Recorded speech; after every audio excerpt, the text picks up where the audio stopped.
Seeing is believing, so they say. And I wonder, just what do the disciples believe when they've locked themselves in that upper room after Jesus was crucified? Did they fear the same persecution they just witnessed Jesus endure, expecting the crowds to turn against them too? And where was Thomas, anyway?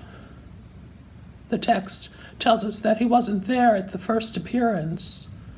But when Jesus' friends told Thomas that they had seen the Lord, he protested, "Until I see his hands, feel the wounds of the nails, and put my hand into his side, I won't believe what you are saying." Thomas saw him die on the cross, raised high for all to see. What could his friends possibly be talking about? I think I even hear a bit of indignation in his reply. Why did they get to see Jesus? Why didn't Jesus wait for Thomas to come back from whatever he might have been doing? Buying eggs, walking along the beach. Out spreading Jesus' teaching seems unlikely if they all locked themselves away. But when Jesus does appear to all of them together, Jesus invites Thomas to see for himself just what everyone else already believed. And Thomas accepts Jesus' invitation and speaks that memorable line, "My Lord and my God." All of that's important, but I want to dig a little deeper into Thomas's story. In seminary, I had a classmate, Dennis, an excellently brilliant fella from India. And he's not an Episcopalian, but is instead a priest in the Mar Thoma Church. And that Mar Thoma Church is one of the Episcopal Church's full communion partners, along with the Church of Sweden, the Evangelical Lutheran Church in America, and a few others. This full communion partnership highlights that we recognize these denominations as part of our same Christian family, that we align well in belief and teaching, and that we're committed to working together to share the gospel. So in short, these partner churches are our closest siblings in the great spread of Christian denominations. The Mar Thoma Church is unique, however, because it traces its origin directly back to Thomas the Apostle. Mar Thoma itself is Aramaic, Jesus' language for St. Thomas. And their tradition teaches that Thomas, after being sent out by Jesus at Pentecost, traveled with seafaring traders around the Red Sea and the Persian Gulf for almost 20 years, spreading the good news of Jesus in any port along the way. His travel eventually led him to the southwestern side of the Indian subcontinent, to a land called Malabar, which is known today as the Indian state of Kerala. And there he is reported to have spent 20 years evangelizing to the Malayali people, spreading reports of Jesus' miracles and sharing his teachings to those who would listen, until his death in 72 CE, nearly 40 years after Jesus' death and resurrection. Some traditions say that Thomas also traveled as far as China, aided by the Silk Road on land and the Indian spice route by sea. Over 100 years after Thomas's death, missionaries from the church in Alexandria traveling that same Indian spice route discovered that the teachings of Christ had already arrived in China and India. They were surprised to find healthy, thriving religious communities who called themselves Nasranis, the Nazarenes. And over time, the Nasranis became the Mar Thoma Church and were supervised by the Church of the East, the Persian Church, which also traditionally traces its origins back to Thomas the Apostle. Knowing all of this, I struggle to agree that Thomas's role in the gospel story should be defined by his misbelief. by his doubting. It feels misleading that we lock him into this doubtful mindset.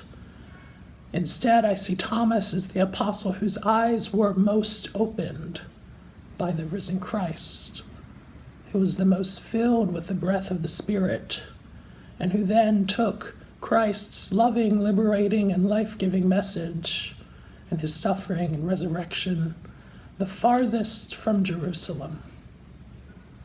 Maybe instead of doubting Thomas, we should call him industrious Thomas, simply because of his commitment to following Jesus' instruction to go out and make disciples of all nations. And Jesus then explains to his followers, "Blessed are those who have not yet seen and have come to believe." This feels like a direct and critical rejection of this seeing as believing mindset. We so often refuse to believe in what we haven't seen or what we can't imagine. Some people misinterpret news reports and videos and photographs of bodies lying in the street in Gaza or of mass graves, believing that they're hoaxes, that they're staged. Well, there are people in Gaza and in so many other parts of the world who know all too well the pain that comes through living through something so unthinkable. And yet there are plenty of skeptics who try to distort and minimize the very real material conditions in these places. But what really matters most in this story of Thomas, I think, is that Jesus invites his followers to believe in something greater than they can see or touch or taste or hear or imagine. I hear Jesus in his interaction in the story calling us to greater things, proposing that we open ourselves to transformation, to become something new, to look for deeper meanings in our world, to bridge the divide between the what is of now and the what could be of a community that is wholly dedicated to Jesus' teachings.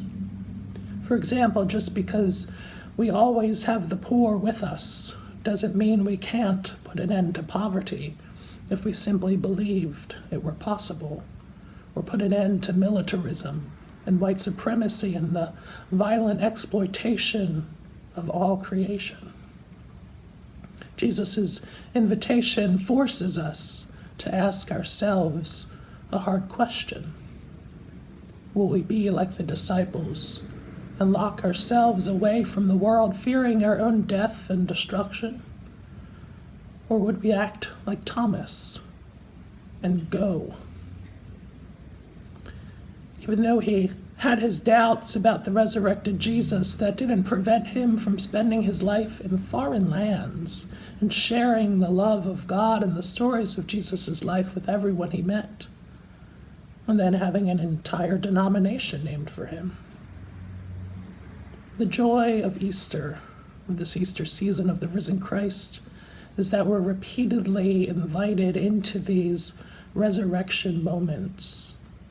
Just as Jesus broke bread with his friends before and after his resurrection, Jesus welcomes us to this table again and again, always asking us to be changed by his love, whether or not we believe it. He breathes the Spirit into us, giving us the breath of life, so that we might be inspired to go into the world and share his love with those who need it most. Jesus always asks us to lean into being a new type of believer, and a believer in newness. Because even though we might not always be able to imagine something greater, we can still have faith. We can trust, or we can be persuaded that it's possible to change the world. Amen.